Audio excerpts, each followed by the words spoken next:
Hello et bienvenue dans cette nouvelle vidéo, ou devrais-je dire sur cette nouvelle chaîne YouTube. À toutes les personnes qui me suivaient déjà sur mes autres réseaux sociaux, merci de venir me suivre dans cette autre partie de mon univers. Et pour ceux qui ne me connaissent pas, qui me découvrent avec cette vidéo, je suis déjà présente depuis quelques temps sur YouTube avec un contenu beaucoup plus make-up. Vous aurez ma chaîne et mes réseaux sociaux en barre d'infos si vous aimez tout ce qui est make-up, revue, si vous aimez le make-up artistique également, pour tout ce qui est format beaucoup plus rapide. Et ça faisait un bon moment que je me questionnais sur le fait d'ouvrir une chaîne beaucoup plus littéraire sur le booktube, n'est-ce pas? Parce que la lecture fait vraiment totalement partie de mon quotidien. J'aime énormément regarder du contenu dessus, que ce soit sur YouTube ou encore une fois en format court sur les autres plateformes.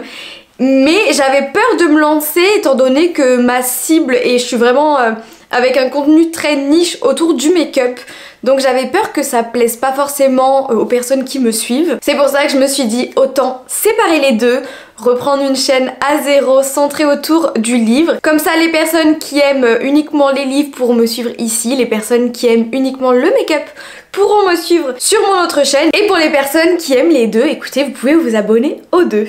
Je me suis dit 2025, nouvelle résolution, j'ai envie de me lancer depuis un moment mais j'osais pas me diversifier, c'est le moment. Donc d'ores et déjà, avant de commencer cette vidéo, n'hésitez pas à me soutenir pour le lancement de cette nouvelle chaîne en me mettant un petit like. Vous pouvez également me mettre des petits livres en commentaire pour m'aider à avoir un petit peu plus de visibilité au lancement de cette vidéo. Et donc pour que vous appreniez un peu plus à découvrir mes goûts dans cette vidéo, je me suis dit que j'allais répondre à quelques questions en choisissant un livre par thématique, vous allez voir. J'ai pas préparé grand chose d'avance, j'ai quelques petites questions sur mon téléphone et je piocherai juste derrière moi pour vous montrer mes réponses. Déjà, si vous arrivez à lire quelques petits titres derrière, je pense que vous avez deviné que mon style de prédilection, vraiment que j'aime énormément, c'est la romantasy. J'adore quand on a tout un univers de construit avec des complots politiques, avec des créatures surnaturelles, avec vraiment toute une thématique qui n'a rien à voir avec notre univers à nous. J'adore, ça me permet vraiment de m'évader 2 fois plus. Par contre, je suis pas contre des petites histoires d'amour, quelques petites romances, c'est toujours bon à prendre en supplément. Ça fait à peu près 2 ans que je me suis vraiment remis à la lecture. J'avais eu une belle pause pendant ma jeunesse, qui n'est pas très loin quand même, mais j'ai vraiment repris la lecture en 2022 du coup. Est-ce qu'on peut dire que ça fait 3 ans maintenant vu qu'on est début janvier 2025? Et pendant ces 2 années, j'ai lu énormément de romantasy. C'est vrai que maintenant j'arrive à un moment où j'ai envie de découvrir un peu plus de styles différents, pourquoi pas quelques romances contemporaines, même si j'ai quelques préjugés dessus, donc pourquoi pas essayer de les casser. J'ai beaucoup aussi envie de me tourner un peu vers la science-fiction, les thrillers, l'horreur, enfin j'ai envie de découvrir plein de styles différents. Je suis pas du tout fermée aux possibilités, donc romantasy c'est un peu mes lectures confort, mais j'aimerais sortir un peu plus de cette zone de confort du coup. On commence basique avec le premier thème, c'est un livre que j'ai aimé.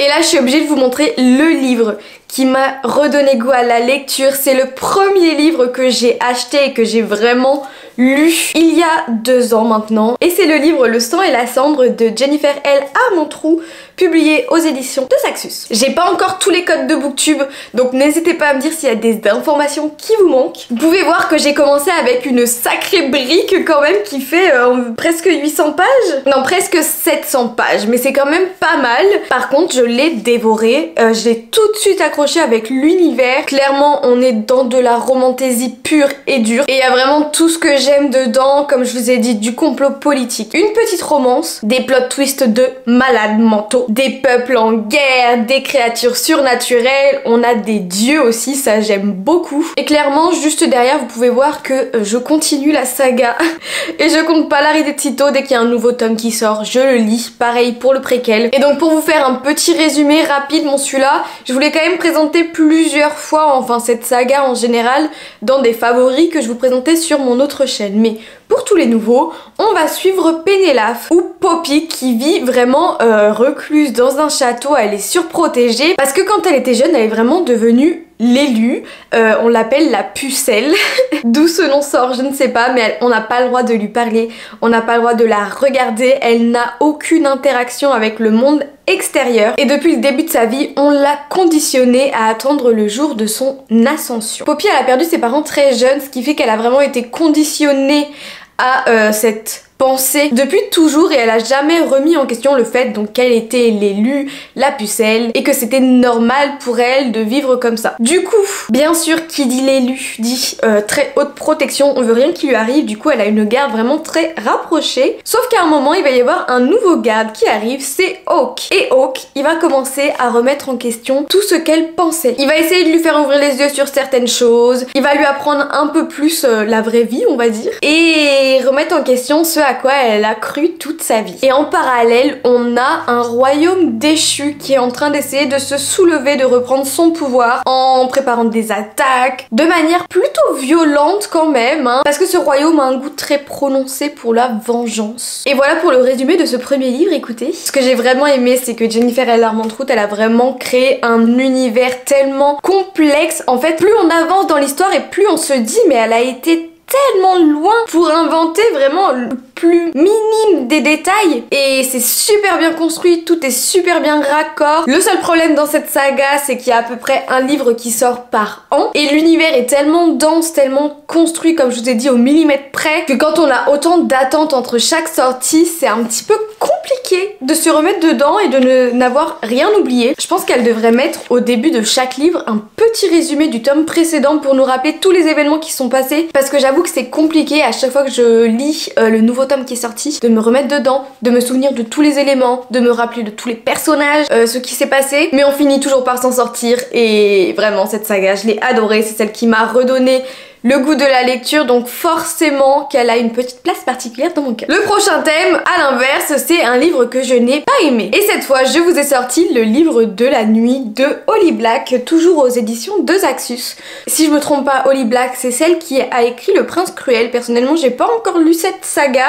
Le Peuple de l'air, d'ailleurs, si je me trompe pas, qui a fait beaucoup de bruit sur les réseaux sociaux il y a quelques temps, hein. Donc quand j'ai vu ce livre-là, étant donné que j'avais déjà entendu parler de l'autrice, ça m'a tenté, j'avais envie de voir sa plume. Ça m'arrive assez souvent d'acheter d'occasion, du coup celui-là c'est vrai que j'étais tombée dessus au hasard d'occasion. Alors clairement ça fait vraiment un moment que je l'ai lu et il m'a pas du tout marqué. Je me rappelle que j'ai galéré à le lire, je déteste abandonner des lectures. Personnellement, même si j'aime pas, j'arrive pas à m'arrêter au milieu, sauf quelques exceptions. Et celui-là, à savoir que c'est une urban fantasy, ce qui veut dire qu'il y a des caractéristiques fantastiques, surnaturelles qui n'existent pas, mais qui se passent dans notre monde à nous. Et j'ai beaucoup de mal avec ce genre de livre. Je sais pas pourquoi, j'ai vraiment du mal à combiner, je sais pas, des éléments surnaturels qui vont se passer à New York. Pour moi, ça a toujours tendance à me freiner. Là, je vais juste vous lire le résumé, parce que je vous dis, je vous rappelle pas réellement de l'histoire. Alors, même votre ombre peut être volée. Charlie Hall est une escroc de bas étage. Elle n'a jamais trouvé une serrure qu'elle ne pouvait pas crocheter, un livre qu'elle ne pouvait pas voler ou une mauvaise décision à ne pas prendre. Elle a passé la moitié de sa vie à travailler pour des crépusculiens, des magiciens qui manipulent les ombres afin d'espionner ou même tuer des gens. Les crépusculiens gardent leurs secrets avec avidité et pour faire fructifier leur réseau clandestin, ils ont besoin de Charlie. Maintenant barmaid, la jeune femme essaye de s'éloigner de ses erreurs passées. Mais sortir de cet univers n'est pas si facile, sans compter que sa sœur a désespérément besoin de magie et que son petit ami, sans ombre et peut-être sans âme, semble lui cacher des choses. Lorsqu'une figure de son passé refait surface, Charlie replonge dans un tourbillon de meurtres et de mensonges. Déterminée à survivre, elle va devoir affronter de nombreux adversaires qui essayent de s'emparer d'un secret au pouvoir terrifiant. C'est alors que Charlie se lance à la recherche du livre de la nuit, d'où le titre du livre. Donc c'est ça, on est dans un monde où certaines personnes peuvent un petit peu éduquer leur ombre, la rendre beaucoup plus autonome et lui faire effectuer des tâches à sa place. En soi, l'histoire est intéressante, je trouve que c'est assez bien écrit, mais je saurais pas vous dire pourquoi, j'ai pas du tout adhéré. Pour vous dire, je me rappelle même plus de la fin. Il y a quelques petits éléments là qui me reviennent en tête pendant que j'en parle et en ayant lu le résumé, mais il m'a pas transcendé, j'ai vraiment pas accroché. Et ce qui m'a manqué le plus, c'est que j'ai pas du tout réussi à m'attacher aux personnages, à bien les cerner, à m'identifier, enfin rien du tout. Donc malheureusement, c'est un livre que je n'ai pas apprécié. Ensuite, j'ai noté un livre qui m'a fait pleurer. J'aurais pu vous montrer Tout le bleu du ciel de Melissa d'Acosta, mais je l'avais emprunté à ma mère et je lui ai rendu. Du coup, je vais quand même en sortir un autre. À savoir que je suis quelqu'un de plutôt sensible, avec pas mal d'empathie.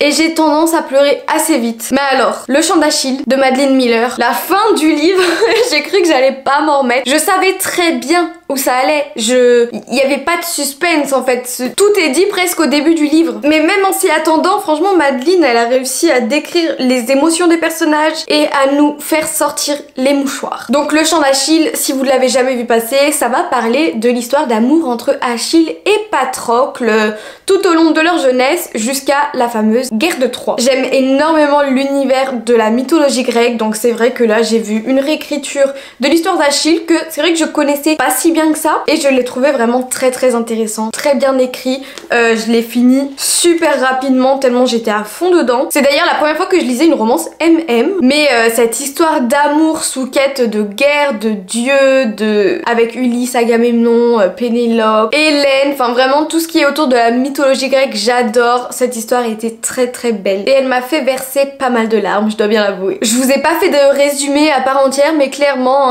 hein, Achille et Patrocle vont grandir ensemble, on va voir leur histoire d'amour se développer et ensuite il va y avoir l'appel du roi Agamemnon pour la guerre de Troie. Ils vont y être envoyés et à vous de voir comment ça va se passer. Le prochain thème, c'est une saga que j'ai abandonnée et dont je ne veux pas lire la suite. Alors là, j'avais plusieurs choix, mais j'avais envie de rester dans le thème mythologie grecque. Je vous ai dit que j'aimais vraiment beaucoup ça, mais là, avec les lectures que je vais vous montrer, ça va un peu à l'inverse de ce que je dis. Donc j'ai lu le tome 1 d'Hadès et Perséphone, écrit par Scarlett Sinclair aux éditions Hugo Roman dans la catégorie New Romance. Alors, on est encore une fois sur une sorte d'urban fantasy. Déjà, ça m'a un petit peu freiné, mais on nous parle d'Hadès et Perséphone, ça m'a quand même tenté. J'avais envie de voir ce que ça allait donner. C'est donc une réécriture bien évidemment de leur histoire d'amour, encore une fois. Vous savez que Perséphone, elle a été emmenée de force aux enfers par Hadès, etc. etc. Sauf que pour moi, ce livre, on va dire que la mythologie grecque et les petites touches de fantasy qui ont été ajoutées servent d'excuse à tout le smut qu'il y a dedans, quoi. J'ai l'impression qu'il y a plus de scènes explicites spicy que de développement de l'univers,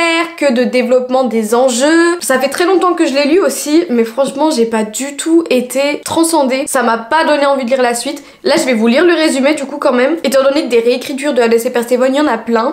Donc pour celle-ci. Après s'être installée à Nouvelle-Athènes, la jeune déesse Perséphone espérait mener une vie discrète dans la peau d'une journaliste mortelle. Tout change lorsqu'elle s'assied pour jouer une partie de cartes avec un étranger hypnotique et mystérieux dans une boîte de nuit branchée.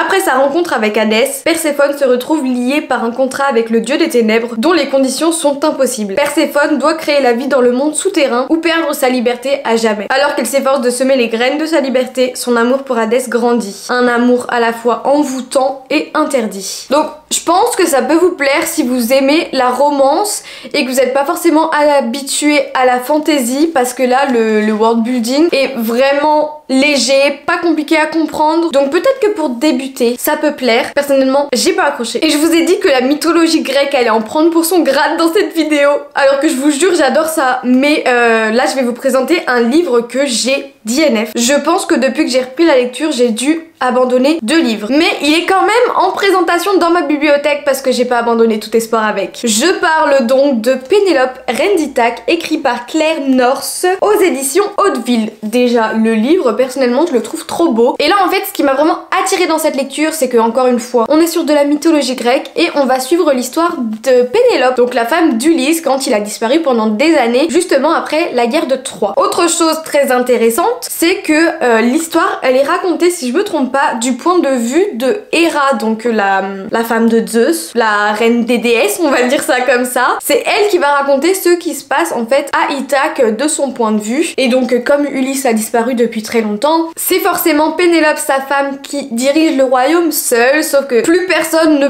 croit vraiment au retour d'Ulysse, donc elle commence à avoir énormément de prétendants, sauf qu'elle, elle refuse toutes les demandes. Et elle veut pas choisir à la va-vite parce que ça peut très vite poser problème et mener à des guerres en fonction du prétendant qu'elle choisira. Et ce que j'ai beaucoup aimé dans ce livre, c'est les femmes au pouvoir. Le problème, je vous ai dit, je l'ai abandonné à peut-être 200 pages, mais je l'ai abandonné parce que j'étais pas dans le bon mood pour le lire. C'est un livre qui est assez lent, assez contemplatif. En fait, on voit tout ce qui se passe derrière, mais il n'y a pas énormément d'action, en tout cas jusqu'à là où je suis allée. Mais il m'a pas dégoûté non plus. J'ai quand même envie de le retester, c'est juste que j'étais dans une période où je voulais vraiment de l'action, où je voulais des rebondissements de tous les côtés, avoir le cerveau en ébullition. Et clairement, c'était pas forcément ce livre qu'il me fallait à ce moment précis. Donc c'est pour ça que j'ai préféré l'abandonner, parce que je sais que ça peut être une très bonne lecture et j'avais pas envie d'être déçue juste parce que j'étais pas dans le bon mood. Donc je l'ai reporté à plus tard, sauf que le plus tard n'est pas encore arrivé. Du coup, oui, je l'ai dit NF, mais non, je pense pas que ce soit une mauvaise lecture quand même. J'ai juste reporté sa découverte. Le prochain thème, ça va être un livre qui traîne depuis beaucoup trop longtemps dans ma pile à lire, et j'ai sorti The Perfect Match de Lila Martz aux éditions EH. C'est un livre qui me donne vraiment très envie. Clairement, quand j'ai entendu parler de ce livre, j'ai directement pensé à Black Mirror. Ça aurait tellement pu être un épisode dessus. On est dans un monde où dès qu'on atteint la majorité, la science va définir notre âme sœur et la loi va forcer toutes les âmes sœurs en fait à se mettre ensemble grâce ou à cause d'un test de compatibilité. Et donc là, on va suivre l'histoire d'Elliot, qui est une fille, Elliot de TE. Elle va donc atteindre sa majorité et la science va décréter que son âme sœur à 98,8%, c'est Isaac Mika, je sais pas trop comment ça se prononce. Donc à cause de la loi, elle va être obligée de se marier, d'habiter avec lui, de faire sa vie avec. Sauf que le problème, c'est qu'elle est depuis très longtemps déjà amoureuse du petit frère d'Isaac. Vraiment, elle s'est mise dans un bourbier qui s'appelle Ashton. Et du coup, bah vous l'avez compris, elle va être tiraillée entre le fait de respecter la loi ou respecter ce que son cœur veut. Vraiment. Je suis pas sûre d'être très fan de la trope avec deux frères.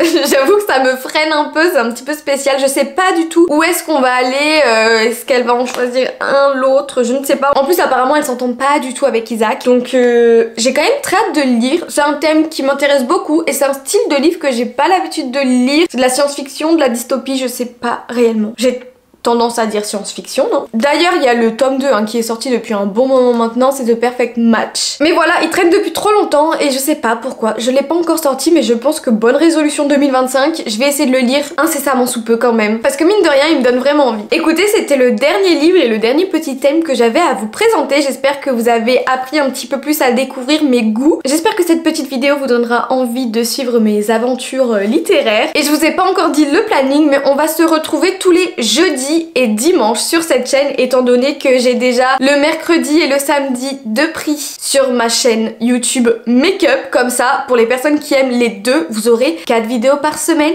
à voir ma tête. J'espère que ça vous plaira, que vous serez nombreux à être au rendez-vous. Si jamais cette vidéo vous a plu, n'hésitez pas encore une fois à mettre un petit like et vous pouvez bien sûr vous abonner pour voir l'avancée de mes lectures. Si vous savez pas quoi mettre en commentaire, comme je vous l'ai déjà dit au début de cette vidéo, n'hésitez pas à me mettre des petits livres ou alors à me dire votre style de lecture préféré, que ce soit fantasy, romantasy, romance, science-fiction. Je suis hyper curieuse de savoir. Donc écoutez, on se retrouve jeudi à 18 h dans une prochaine vidéo et sur ce, je vous fais de gros bisous.